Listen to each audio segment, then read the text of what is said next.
लगातार latest educational videos देखने के लिए सब्सक्राइब करें इनसाइट स्टडी फोरम चैनल को और प्रेस करें बेल आइकन में ऑल को सभी नोटिफिकेशंस पाने के लिए। जी बताइए इस धरने के विषय में आप कुछ। ये आरटीआई एक्ट जो बना था ये सरकार के कार्यों में पारदर्शिता संवर्धन के लिए बना गया था। जनता मालिक है ऐसा मानते हुए बनाया गया था कि उसको सब जानने का अधिकार है। लेकिन इसमें जो सूचना आयुक्त चयनित कर बैठाए गए हैं तीसरे स्तर पर सूचना दिलाने के लिए, उनका कोई भी इन्होंने मानक नहीं बनाया है कि योग्यता क्या होनी चाहिए। कुछ लोगों को पिक एंड चूज करके बैठा दिया गया है जो पूरी तरह सरकार की पैरोकारी करते हैं, जनता की पैरोकारी नहीं करते। जबकि उत्तर प्रदेश राज्य सूचना आयोग का गठन जनता की पैरोकारी के लिए किया गया है, जो सूचना मांगने वाले हैं उसकी पैरोकारी करेंगे। अब इन्होंने आयुक्तों ने मनमाना आचरण शुरू कर दिया है। आरटीआई एक्ट की धारा 18-20 में इनका आचरण फिक्स है कि ये इसमें ये दंड की कार्रवाई करेंगे, ऐसे जांच करेंगे। उसकी प्रक्रिया इनको बनानी थी, वो इन्होंने नहीं बनाई है, ना अपील की बनाई है। दोनों को एक साथ सुनते हैं, एक्ट का कोई ज्ञान नहीं है इनको। तारीखें लंबी लंबी देते हैं। 48 घंटे की सूचना है, 8 महीने की तारीख दे रहे हैं। तो जब आयुक्त का जो सबसे बड़ा है वो इस तरह का आचरण करेगा तो कौन जन सूचना अधिकारी 48 घंटे में सूचना देना चाहेगा? उस पर कोई बाध्यता नहीं है। 18 में इनको सिविल न्यायालय के अधिकार प्राप्त हैं, पुलिस भेज के मंगा सकते हैं, जन सूचना अधिकारी को रिकॉर्ड मंगा सकते हैं। लेकिन ये ऐसा कोई आचरण नहीं करते। ये जो भी निर्णय करते हैं वो जन सूचना अधिकारी के पक्ष में करते हैं। जांच उसकी करनी है, हम लोगों से आपत्ति मांगते हैं कि बताइए साहब, आपत्ति प्रकट करिए। अब चूंकि हम अपील या शिकायत कर चुके हैं तो वही अंतिम आपत्ति होती है हमारी। और आपत्ति का मतलब ये है कि इन्होंने सूचना नियत समय में नहीं दी है, सही नहीं दी है। उसके बाद ये आपत्ति मांगते हैं, आपत्ति मांगने के बाद तारीख लगाते हैं। 9 महीने की तारीख लगा दी, 8 महीने की लगा दी। तो ये पूरा स्वेच्छाचारितापूर्ण अपना आचरण करते हैं। वहाँ बैठ के 12 बजे आएंगे और जब मर्जी आएगी उठ के चले जाएंगे। तो सुनवाई काहे की करते हैं? इनकी सुनवाई का कोई अधिकार नहीं है इनको। इनको केवल सूचना दिलाने के लिए, दंड लगाने के लिए बैठाया है। 18, 19, 20 में स्पष्ट है अपील का निस्तारण करेंगे, 18 में शिकायत का निस्तारण करेंगे और ये सब मुकदमे की तरह नहीं करेंगे। लेकिन ये वहाँ पे सिविल मुकदमा चलाए हैं और व्यवस्था भी सिविल मुकदमे की है। निर्णय पे ये जो हैं स्टैंप वो कोर्ट फीस मांगते हैं 10 रुपए की। अधिनियम की धारा 19(9) में स्वतः उपलब्ध कराने का आदेश है।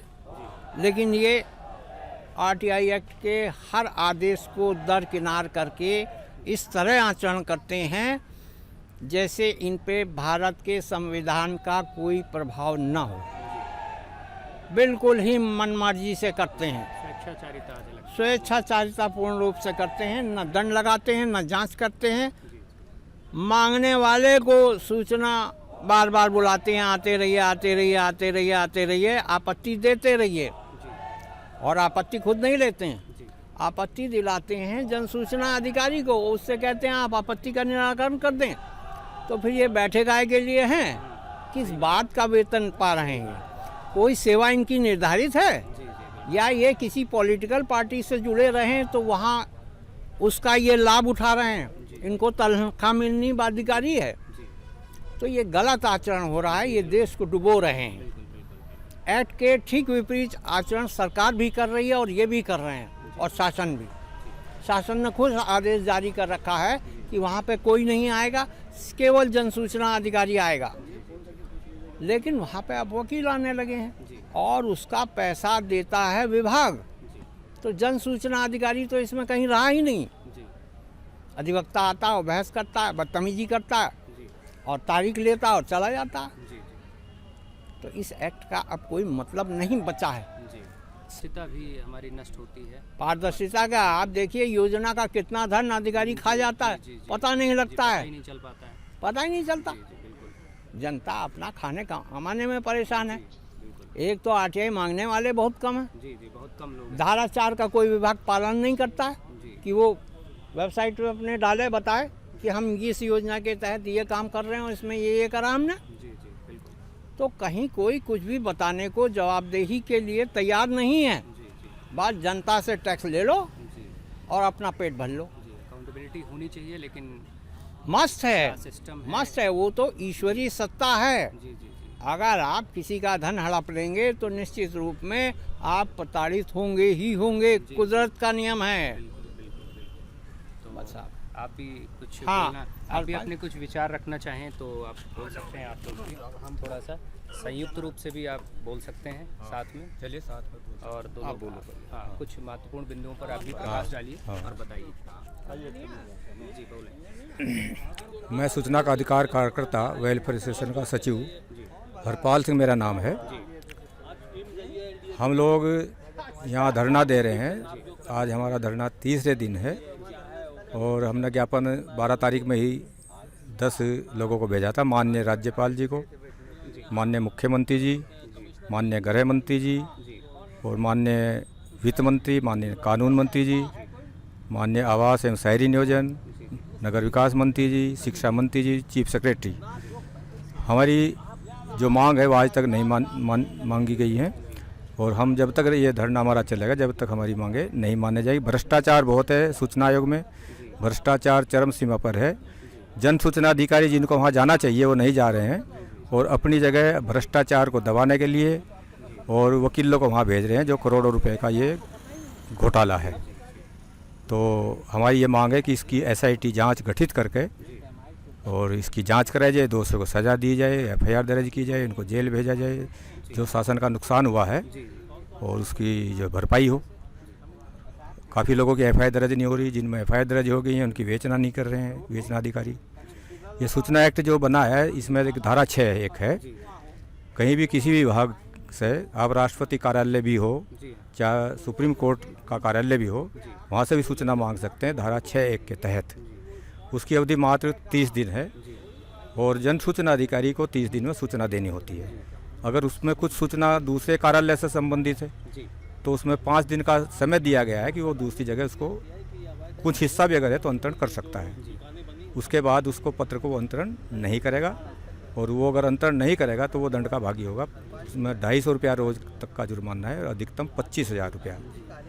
इसके बाद में प्रथम अपील अधिकारी का टाइम है, अपील की जाती है उसमें, उसका भी टाइम जो है वैसे 30 ही दिन का है। विशेष परिस्थितियों में वो 45 दिन का टाइम ले सकता है। उसको बताना पड़ेगा कि भाई उसने 45 दिन क्यों लिया, किन परिस्थितियों में 45 दिन हुए। उसके ऊपर यहाँ कोई एक्ट मौन है कि इसमें कोई उसको सज़ा का प्रावधान नहीं किया गया है, जबकि वो भी सज़ा के दायरे में आना चाहिए। जन सूचना अधिकारी ने अगर सूचना नहीं दी है, आदमी को प्रथम अपील करनी पड़ी है, तो इस बात को प्रथम अपील को देखना चाहिए, वो भी दंड के भागी होना चाहिए। फिर आदमी सूचना आयोग में जाता है, वो 45 दिन पूरे होने के बाद 90 दिन तक का सेकंड अपील का टाइम है और वहाँ सूचना आयोग भी सूचना नहीं दिलवाते हैं, वो भी कई साल तक लोगों को चक्कर कटवाते हैं, जबकि माननीय सुप्रीम कोर्ट का आदेश है कि 45 दिन में सेकंड अपील का निस्तारण कर दिया जाए। उसके बाद भी सूचना आयुक्त ना सुप्रीम कोर्ट का आदेश मानते हैं, ना हाई कोर्ट का आदेश मानते हैं, ना सूचना एक्ट की किसी धारा का पालन कर रहे हैं। एक सूचना का अधिकार नियमावली 2015 बना दी गई है, उसकी भी किसी नियम का पालन नहीं करते हैं, लंबी तारीख लगाते हैं। एक धारा 18 है जिसमें आदमी कभी भी कोई शिकायत कर सकता है, उसकी कोई समय सीमा नहीं है। आप किसी कार्यालय में गए, आपका आवेदन नहीं लिया, आपकी रजिस्ट्री वापस कर दी, रजिस्ट्री नहीं ली, तो आप सीधे आयोग में जाके शिकायत कर सकते हैं। और शिकायत की जांच जो है सूचना आयोग को करनी है, सूचना आयुक्त को करनी है। उनको सिविल कोर्ट तक की पावर है, वो समन जारी कर सकते हैं, अरेस्ट करके बुलवा सकते हैं। उनको इतनी पावर दी गई है, पर उनको अपनी पावर का ना पता है ना इस्तेमाल करते हैं। लोगों को क्षतिपूर्ति नहीं दी जाती है। 19(8) खा एक उसमें धारा है सूचना एक्ट में, जिसमें जो सूचना आयोग में आदमी पहुंच रहा है उसमें बाध्यता है कि उसको क्षतिपूर्ति दी जाए। वो किसी को क्षतिपूर्ति नहीं देते हैं। सूचना आयुक्त जो है जुर्माना नहीं लगाते हैं, जुर्माना लगाते हैं इसको माफ़ कर देते हैं, जबकि माफ़ करने का कोई रिव्यू करने का आदेश कहीं भी हाई कोर्ट सुप्रीम कोर्ट तो कर सकता है अगर कोई इसमें कोई बात ही गलत जुर्माना लगा, पर सूचना आयुक्त अपना ही खुद ही आदेश जारी कर रहा है, उसी फिर रिव्यू कर रहा है। मात इतनी बात है अगर कहीं श्यामलाल की बजाय रामलाल टाइप अगर कहीं उसमें हो गया है तो उसको तो रिव्यू किया जा सकता है कि भाई रामलाल को श्यामलाल पढ़ा जाए, श्यामलाल को रामलाल पढ़ा जाए। उसमें यह नहीं कि 25,000 रुपया जुर्माना लग गया और वो साठ गांठ कर ली सूचना आयुक्तों ने और उसको फिर माफ़ कर दिया।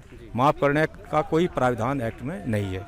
इस तरह से लोग करोड़ों करोड़ों रुपए की हानि सरकार को पहुंचा रहे हैं, जनता को प्रताड़ित कर रहे हैं, नागरिकों का उत्पीड़न कर रहे हैं। लोग आ रहे हैं जा रहे हैं, है ना, सूचना नहीं दिलवाते हैं। इस तरह से बड़ा भ्रष्टाचार वहाँ है। थैंक यू, बहुत बहुत धन्यवाद। जी आप कुछ प्रकाश डालें इस विषय पर।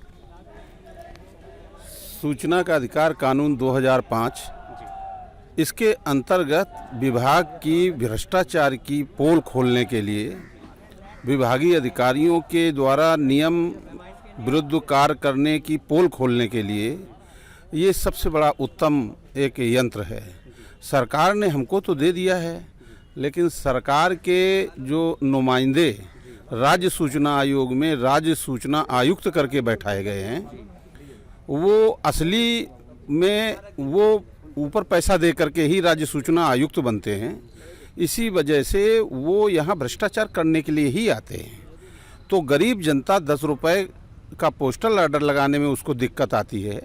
वो जनता जब सूचना मांगने आती है तो अपने सुनवाई कक्ष में ही राज्य सूचना आयुक्त उसको बुरी तरह से वो सूचना जिससे मांगता है उसी के सामने डांटते हैं, हड़काते हैं और कभी कभी तो उनको अभिरक्षा में ले लेते हैं, जिसको कि उनको पावर नहीं है किसी को अभिरक्षा में लेने का, और कस्टडी में लेकर के उनको मानसिक यंत्रणाएं देते हैं ताकि वो उस विभाग से जिससे उस राज्य सूचना आयुक्त ने रुपए ले रखे हैं वो दोबारा जो है कोशिश न करे सूचना मांगने की। इस तरह से भ्रष्टाचार को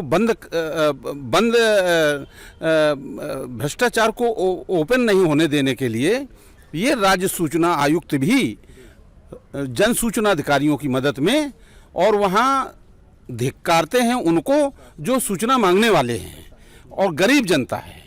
मैंने ऐसे जिनके पैर में जूते नहीं हैं उनको भी जो है सूचना आयुक्त बुरी तरह से डांटते फटकारते हैं। तो मैं आज धरने पर जो बैठा हूँ, मैं एक सरकारी एम्प्लॉय हूँ। मैं भी अपने विभागीय अधिकारियों से, अपने नीचे की जनता से को जो हम वादा करते हैं सरकार की तरफ से, वो अधिकारी हमारे वो पत्र ही नहीं देते हैं, शासन के पत्र ही नहीं बताते, छिपाते हैं, बजट छिपा जाते हैं, कल्याणकारी योजनाओं के लिए जो धन आता है वो छिपा जाते हैं। जब वो मांगते हैं हम अपने अधिकारियों से तो अधिकारी हमको प्रताड़ित करता है, हमारी तनख्वाह रोकता है, हमको उल्टे सीधे मामलों में फंसाया है। मेरे ऊपर मैंने अधिकारी के खिलाफ सरकारी कृषि विभाग में जो भयंकर बीज भेजते हैं घटिया किस्म का जो उगता नहीं है, मैंने उसकी पोल खोलने की कोशिश की तो उल्टा हम को ऊपर से हमारे ऊपर मुकदमा लगा दिया और 409 में मुकदमा लगा दिया, झूठा पंजीकृत करा दिया। सूचना का अधिकार कानून ये ईमानदार कर्मचारियों के लिए अच्छा है, आपके लिए अच्छा है, हमारे लिए अच्छा है, हमारे जितने भी, यहाँ तक कि कोई अगर जैसे वो नहीं है 18 वर्ष से कम उम्र का भी है, नाबालिग है, वो भी सूचना मांग सकता है। इतना बढ़िया कानून है, लेकिन इसका दुरुपयोग और कोई नहीं कर रहा है, ये हमारी सरकारें कर रही हैं। कोई भी सरकार हो, कांग्रेस की आवे, चाहे भाजपा की आवे, चाहे सपा की आवे, चाहे भाजपा की आवे, इनके आयुक्त इन्हीं के द्वारा जो बैठाए जाते हैं, तो वो इनके भी जो मंत्री होते हैं वो अपने मंत्रियों की पोल नहीं खोलने देते हैं। वो उनकी पैरों वो इसीलिए बैठाए गए हैं कि हमारे विभाग की पोल न खुलने पावे। असला सूचना मांगने वाले को इतना दबा दो, अगर कोई सूचना मांगने वाला ज़्यादा जो है मुखर है, जो आरटीआई एक्ट को बहुत ज़्यादा जानता है, उसको जेल तक भिजवा देते हैं। हमारे महामंत्री हरपाल सिंह जी जो अभी बोल रहे थे, इन्होंने कहा कि भाई वकील को आने की क्या ज़रूरत है, हमारी गरीब जनता इन वकीलों के सामने तो बोल भी नहीं पाएगी, हम तो वकील कर नहीं पाते हैं, हम 10 रुपए का पोस्टल ऑर्डर लगाते हैं। ये जन सूचना अधिकारी सरकारी विभाग के हैं, एक्ट में साफ साफ लिखा है जन सूचना अधिकारी ही आवे और कोई इसके स्थान पर दूसरा नहीं आ सकता है। लेकिन हमारे राज्य सूचना आयुक्त मनमानी करते हुए इनको छूट दिए हैं और जन सूचना अधिकारी की जगह पे वकील लोग खड़े हो जाते हैं और वकील लोगों को सरकार का पैसा देते हैं, उसके बदले वो पैसा एक प्रकार का भ्रष्टाचार कर रहे हैं। आना चाहिए जन सूचना अधिकारी को, जिसको सरकार ऑलरेडी वेतन दे रही है, तो वकील को क्यों खड़ा कर रहे हो? इन्होंने उसका विरोध किया तो एक वकील ने इनको जो है जान से मारने की धमकी दे दी, हमला कर दिया। इसी प्रकार से अन्य वकील भी इनका विरोध कर रहे हैं। इस प्रकार से हमारे यहाँ जो हम लोग विरोध करते हैं मनमानी की, उसके खिलाफ पूरा आयोग भी, उसके आयुक्त भी हो जाते हैं, सरकार भी हो जाती है। हमारी आज यही धरना प्रदर्शन का मुख्य उद्देश्य है। धन्यवाद। इसी के उद्देश्य में प्रदर्शन कर रहा हूँ।